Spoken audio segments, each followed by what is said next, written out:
आज अयोध्या के राम मंदिर में प्राण प्रतिष्ठा का महाउत्सव। राम दरबार के साथ साथ गर्भगृह के चारों कोनों में बने परकोटे के 7 दूसरे मंदिरों में भी प्राण प्रतिष्ठा हुई। सुबह 11:45 से 12:45 को अभिजीत मुहूर्त। अयोध्या और काशी के 101 आचार्य करवाएंगे प्राण प्रतिष्ठा। प्राण प्रतिष्ठा कार्यक्रम में मुख्य अतिथि होंगे मुख्यमंत्री योगी आदित्यनाथ।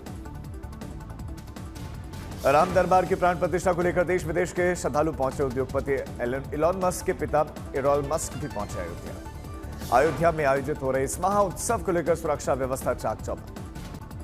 हादसे के बाद अस्पताल पहुंचे deputy CM DK Shivakumar. घायलों से मुलाकात, जल्द ठीक होने की कामना। बेंगलुरु में भगदड़ से मौत पर पीएम मोदी ने जताई संवेदना। कहा कि यह हादसा हृदय विदारक है। घायलों के जल्द स्वस्थ होने की कामना करता हूं। सीएम सिद्धरामैया का ऐलान। मरने वाले लोगों के परिवार को मिलेगा 10 लाख का मुआवजा। कर्नाटक क्रिकेट संघ और आरसीबी ने 5 लाख का ऐलान किया। सिद्धरामैया ने हादसे की जांच के आदेश दिए। कहा कि प्रयागराज महाकुंभ में भी भगदड़ हुई थी। रक्षा मंत्री राजनाथ सिंह ने भी बेंगलुरु हादसे पर जताया दुख। पोस्ट में लिखा, भगदड़ से लोगों की मौत से गहरा दुख। आज तक से आईपीएल चेयरमैन अरुण धूमल ने कहा कि बेंगलुरु का कार्यक्रम बीसीसीआई का नहीं था, हमारा इससे कोई लेना देना नहीं। भगदड़ से पहले चिन्नास्वामी स्टेडियम के अंदर खिलाड़ियों का जश्न। Deputy CM DK Shivakumar की वहां पर मौजूदगी। आरसीबी खिलाड़ियों के साथ में उठाकर स्टेडियम में बाकी खिलाड़ियों के साथ में विराट ने भी उठाई ट्रॉफी। फैंस का आभार जताया। पीएम मोदी पर राहुल गांधी के सरेंडर वाले बयान पर जेपी नड्डा का पलटवार। कहा कि सेना के शौर्य और पराक्रम को सरेंडर कहना दुर्भाग्यपूर्ण। बीजेपी सांसद सुधांशु त्रिवेदी ने राहुल गांधी पर बोला हमला। कहा कि कांग्रेस ने 1947 में मुस्लिम लीग के सामने सरेंडर किया था। कांग्रेस प्रवक्ता पवन खेड़ा का हमला, इनका इतिहास ही कायरता से भरा। बीजेपी ने तो उमा भारती का राहुल पर ट्वीट करके लिखा कि राहुल को सरेंडर और सीज फायर का अंतर समझ नहीं आता। शिवसेना सांसद श्रीकांत शिंदे का विपक्ष पर पलटवार कि राहुल में राजनीतिक परिपक्वता की कमी है। सरकार ने किया जातीय जनगणना की तारीखों का ऐलान। 1 अक्टूबर 2026 से पहाड़ी राज्यों में जम्मू कश्मीर, उत्तराखंड, हिमाचल और लद्दाख में इसकी होगी शुरुआत। बाकी राज्यों में 1 मार्च 2027 से शुरू हो सकती है जातीय जनगणना और इसी के साथ ही सामान्य जनगणना भी शुरू होगी। इलाहाबाद हाईकोर्ट में राहुल गांधी को फटकार लगी है। कहा कि अभिव्यक्ति की आजादी का मतलब यह नहीं कि सेना का अपमान करने की आजादी दी जाए। सेना के अपमान मामले में समन जारी के खिलाफ पिछले हफ्ते राहुल गांधी की याचिका को इलाहाबाद हाईकोर्ट ने खारिज किया था। हाईकोर्ट की सख्त टिप्पणी के बाद बीजेपी सांसद जगदंबिका पाल ने बोला हमला। कहा कि सेना के अपमान पर देश से राहुल गांधी माफी मांगे। दिल्ली में मंत्रिपरिषद की अहम बैठक। सूत्रों के मुताबिक पीएम ने कहा कि हमारे लक्ष्य बड़े हैं, समय कम है, इसे ध्यान में रखकर काम करना होगा। मंत्रिपरिषद की बैठक में उपलब्धियों पर दिया गया प्रेजेंटेशन। कहा कि पहले कई दिनों से होता था फैसला, हमने इसे 22 मिनट में ही फैसला कर दिया। मध्य प्रदेश में कर्नल सोफिया पर बयान के मामले में एसआईटी कर सकती है मंत्री विजय शाह से मुलाकात। बयान दर्ज करना चाहती है जांच टीम। पीएम मोदी 6 जून को दुनिया के सबसे ऊंचे चिनाब ब्रिज और भारत के पहले केबल स्टेड रेल ब्रिज को भारत को सौंपेंगे। दिल्ली में सीएम रेखा गुप्ता और एलजीबी के सक्सेना ने केंद्रीय सड़क एवं परिवहन मंत्री नितिन गडकरी से की मुलाकात। 1.25 लाख करोड़ की परियोजनाओं की मंजूरी मिल गई।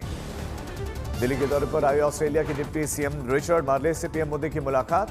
प्रधानमंत्री ने कहा भारत ऑस्ट्रेलिया में रणनीतिक साझेदारी में यह बड़ा कदम। मुजफ्फरपुर रेप कांड के बाद पटना में बिहार युवा कांग्रेस ने स्वास्थ्य मंत्री मंगल पांडे के आवास के बाहर किया जमकर प्रदर्शन। केंद्रीय मंत्री चिराग पासवान ने बिहार के सीएम नीतीश कुमार को लिखी चिट्ठी। मुजफ्फरपुर रेप कांड में सख्त एक्शन की मांग। चंडीगढ़ में राहुल गांधी के काफिले में जबरदस्ती घुसे 2 कांग्रेसी कार्यकर्ता हिरासत में लिए गए। फर्रुखाबाद के फतेहगढ़ में पासिंग आउट परेड के बाद से 660 अग्निवीर सेना में शामिल। जेईई एडवांस 2025 के रिजल्ट में कोटा के रजित गुप्ता ने हासिल किया AIR 1 रैंक और कोटा के 4 और छात्र भी टॉप 10 में हैं। छात्रों ने ढोल बजाकर जश्न मनाया। दिल्ली के जवाहरलाल नेहरू यूनिवर्सिटी में प्रशासन का फैसला। कहा कि डॉक्यूमेंटेशन में कुलपति हटाकर कुलगुरु शब्द का इस्तेमाल किया जाएगा। 60वीं वर्षगांठ के मौके पर एनएसजी 6 जून से 13 जुलाई तक ग्रीष्म नाट्य समारोह का आयोजन कर रहा है। ईरान में किडनैप 3 भारतीय नागरिकों को बचा गया है। जल्द ही लौटेंगे भारत, सरकार को धन्यवाद। भारत में लगातार बढ़ रहे कोरोना के मामले। सक्रिय मामलों की संख्या पहुंची 4302। लखनऊ में 16वें वित्त आयोग की बैठक। केंद्रीय वित्त आयोग के अध्यक्ष डॉक्टर अरविंद पनगड़िया के साथ सीएम योगी और कैबिनेट मंत्री शामिल। 8 जून को आरा में नव संकल्प महासभा होगी। 2 लाख से ज्यादा लोगों के आने की उम्मीद है। चिराग पासवान संबोधित करेंगे। सोनीपत में केंद्र सरकार के 11 सालों पर संकल्प से सिद्धि कार्यक्रम का आयोजन। भारतीय क्रिकेटर कुलदीप यादव ने अपनी बचपन के दोस्त वंशिका से सगाई कर ली। कुलदीप यादव, वंशिका यादव दोनों ही इस मौके पर बहुत खुश दिखाई दिए और दोनों स्टेज पर कई बार मस्ती के मूड में दिखे। उत्तरकाशी में लगातार हो रही रुक रुक कर बारिश, तापमान में भारी गिरावट, चारधाम तीर्थ यात्रियों की संख्या में लगातार बढ़ोतरी। रुद्रप्रयाग के केदारनाथ धाम में लगातार हो रही बारिश और बर्फबारी से गिरा तापमान, यात्रियों को ठंड से बचाने के लिए प्रशासन की अलाव की व्यवस्था। झारखंड के रांची में भारी बारिश और तेज हवा के चलते गिरे पेड़, सड़क के किनारे खड़े कई वाहन इसकी चपेट में आ गए। असम के कचार, सिलचर समेत कई इलाकों में बाढ़ की तबाही, लोग आश्रय शिविरों में राहत लिए हुए हैं। सिक्किम में भूस्खलन और बाढ़ के चलते तबाही, अब तक 35 पर्यटकों को रेस्क्यू किया गया है। सिक्किम में भारी बारिश और भूस्खलन से 9 लोग लापता है, 3 को रेस्क्यू किया गया है और कईयों की तलाश जारी है। असम के श्रीभूमि में बाढ़ से बिगड़े हालात, असम के मंत्री कृष्णेंदु पॉल ने बताया कि एक दिन में 500 मिलीमीटर बारिश से बराक घाटी में बाढ़ आ गई। मणिपुर में भारी बारिश के बाद से कई नदियां उफान पर है, तटबंधों के टूटने से बाढ़, 2 लाख से ज्यादा आबादी प्रभावित।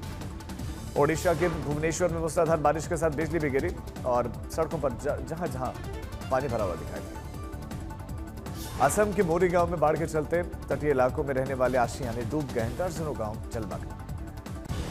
असम के नॉर्थ लखीमपुर में नदियों का जलस्तर बढ़ने से निचले इलाकों में भरा पानी, स्कूल के साथ साथ सड़क सब डूबा हुआ सा दिखाई दिया।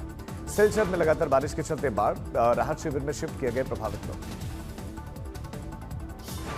ओबितोरा वाइल्ड लाइफ सेंचुरी में ब्रह्मपुत्र नदी का पानी पहुंचा है, 60% हिस्सा डूबने से अब वन्य जीवों के बहुत बड़ा संकट बना। असम के 1000 से ज्यादा गांव बाढ़ से प्रभावित, 15,000 हेक्टेयर भूमि पर जो फसल थे वो बर्बाद हो गई। अरुणाचल प्रदेश में बाढ़ से सबसे ज्यादा प्रभावित चांगलांग जिला है। 6 गांवों के जलमग्न होने से 2000 से ज्यादा लोग बेघर हो गए। शिवसेना उद्धव गुट के कार्यकर्ताओं का नागपुर महानगर पालिका में प्रदर्शन, विभिन्न मांगों को लेकर जबरन घुसने का प्रयास भी किया। मुजफ्फरनगर में 3 सिरफिरों की करतूत सामने आई है और सरेआम लोगों को बेल्ट से पीटते थे। वीडियो वायरल होने के बाद पुलिस ने एक्शन लिया है। अहमदाबाद नेशनल एक्सप्रेसवे पर भिड़े 2 ट्रक, साथ ही लगी आग, यातायात बाधित भी हुआ। मध्य प्रदेश के सीहोर में नाबालिग से दुष्कर्म और मौत के बाद परिवार वालों का हंगामा, पुलिस ने कार्रवाई का आश्वासन दिया। यूपी के बागपत में प्रशासन ने पूर्व पाकिस्तानी राष्ट्रपति परवेज मुशर्रफ की पैतृक जमीन को नीलाम कर दिया है। मूल्य में 3 गुना से ज्यादा जमीन की कीमत पहुंची। यूपी के बागपत में सरकारी फाइलों में मृत व्यक्ति सामने आया और जिंदा होने का सबूत देने के लिए डीएम ऑफिस पहुंच गया। जैसे कि मैं सो रहा हूँ तो पिताजी को जगाना है मुझे, तो वो डायरेक्ट उठाने के बजाय, और हिंसा की परंपरा मेरे यहाँ नहीं थी सौभाग्य से, तो वो क्या करते थे कि उस कमरे में आ जाएंगे या बाहर से गुजरेंगे और चौपाई बोलेंगे, प्रात काल उठ गए रघुनाथा मात पिता गुरु नावई माता। कभी कभी मैं गुस्से में उठ करके अरे पापा, चरण स्पर्श किया और सो गया। मैंने कहा अब मत उठाना।